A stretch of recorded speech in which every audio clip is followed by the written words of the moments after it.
Plain folk wear plain clothes. Slaves are just a part, the bottom part, of what is known as the common herd.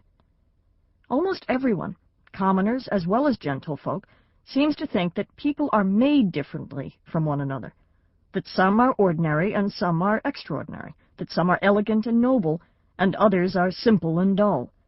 Most of us who live in the 18th century believe that birth determines where you fit in the ladder of humans. Oh, a few people have never accepted that idea, but they're the kind who sometimes end up in jail or live frustrated lives.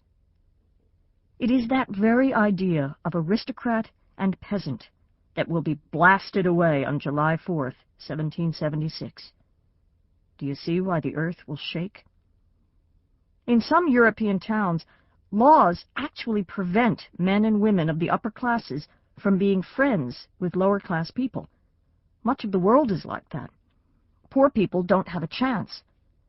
These English colonies are like that too, but only partly. Many people have come here to escape those European ways. In America, the son of a Boston candle maker will become one of the wealthiest and most famous men in the land. That is what the momentous day in 1776 will be about. It will be about opportunity for all, and about equality, and about fairness. Americans will fight a revolution to make those things possible. But the most important part of the revolution will be in the minds and hearts of the people. The revolution will change everything. Well, almost everything. No, it won't solve the awful problem of slavery. But it will unleash the idea that will end slavery, and that will bring women's rights and children's rights and all kinds of other rights. The idea is so daring that nothing like it has been heard in governments before. This is it. Ordinary people are as worthwhile and valuable and competent as anyone, even as worthwhile as kings and queens. Can you imagine it? No one is better than anyone else. That idea will transform the whole world. New ideas are already beginning to change us. This vast land has made us independent-minded. It has given us the opportunity to think for ourselves. For most of us plain people, there has never been any place like these English colonies. Can you guess what will happen when King George and the English Parliament decide to get bossy? We colonists will say, "No way," and "Goodbye, England." That's another part of the story of that most important of all days in American history, July 4th, 1776. Read on, good friends. We'll be traveling from colonies to country.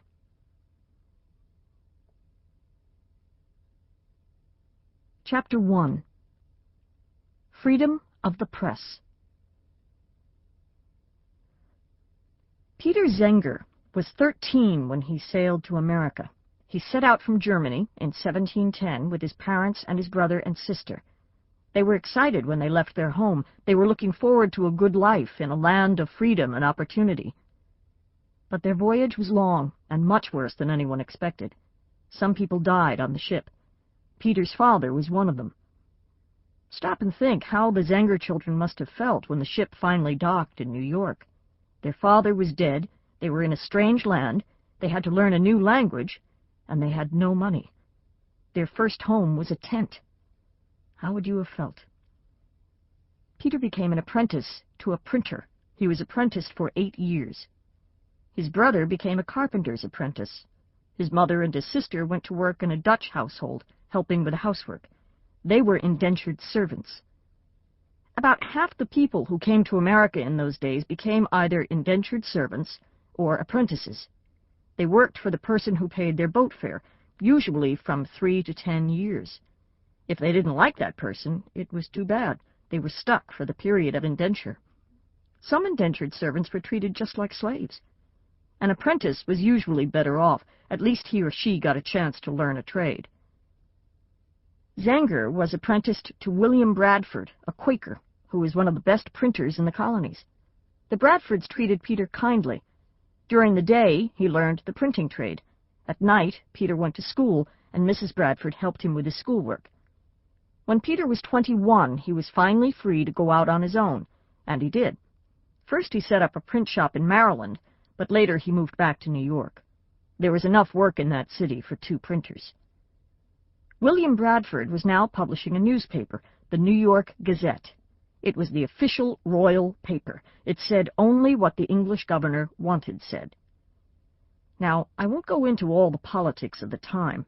They were just as complicated in the 18th century as they are now, but I will tell you that William Cosby, the king's governor, was a rotten governor. This Bill Cosby didn't have a sense of humor, and he couldn't stand people who disagreed with him. 2 important lawyers urged Zenger to start a newspaper that would criticize the governor and his politics. They said people should be able to read both sides of a story. Zenger did it. He founded a newspaper called the New York Weekly Journal. It was full of spicy articles. People looked forward to reading it each week. Some articles said Governor Cosby took bribes, took away people's land, and made elections come out the way he wanted them to. The articles were probably written by Zenger's lawyer friends, but no one's sure because they were signed with made-up pen names. Governor Cosby was furious. He wanted the paper to stop publication, but Zenger wouldn't stop. He was arrested and sent to jail. That didn't stop the New York Weekly Journal. Peter's wife became the new publisher. The articles criticizing the governor continued. Peter Zenger stayed in jail for almost 10 months. A trial date was set. Zenger's friends were ready to be his lawyers, but just before the trial, the governor had them disbarred. That meant they could not practice law. Things looked bad for Zenger. The court assigned him a young lawyer with little experience. Then some of Zenger's friends made a secret trip to Philadelphia. The day of the trial came. It was a hot day in August 1735. The courtroom was full of spectators. Suddenly, an old man in a powdered wig entered and stood before the judge. When he said his name, there were gasps and whispers throughout the courtroom. He was Andrew Hamilton, a Quaker from Philadelphia and a friend of Benjamin Franklin and William Penn. Andrew Hamilton was the most famous lawyer in the colonies, and he had come to take Peter Zenger's case. The Attorney General, who was the government's lawyer, said Zenger was guilty of libel. Libel is a crime. You can go to jail for libel. Today in America, 2 things are necessary to prove you have committed libel. You must publish something you know is a lie, and that lie must hurt a person. Let's say that you write an article stating that Mary Smith is a thief. You know that's not true. Mary Smith's boss reads the article and fires her. You have committed libel. She can sue you. Libel laws were not very clear in the 18th century. Zenger had printed nasty things about Governor Cosby, but most people thought the things he said were true. So what? Said the Attorney General. It didn't matter if the nasty things were true. Truth was no defense, he said. Now, in those days, it was a crime to say anything bad about the king, even if it was true. The Attorney General said the governor was just like the king. He said that gave the governor special rights. It's too bad we weren't there to hear what Lawyer Hamilton said. They say he spoke very softly, and everyone listened.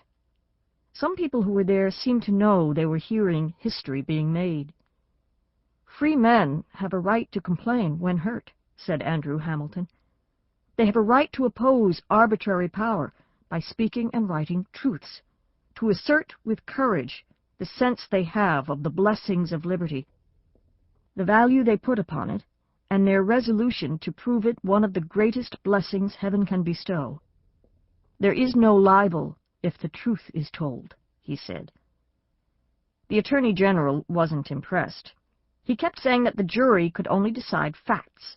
They could only decide whether Zenger published the paper, and of course he had. The jury was not supposed to interpret the law or decide if there was libel. The judge would do that, said the Attorney General. Hold on, said Andrew Hamilton.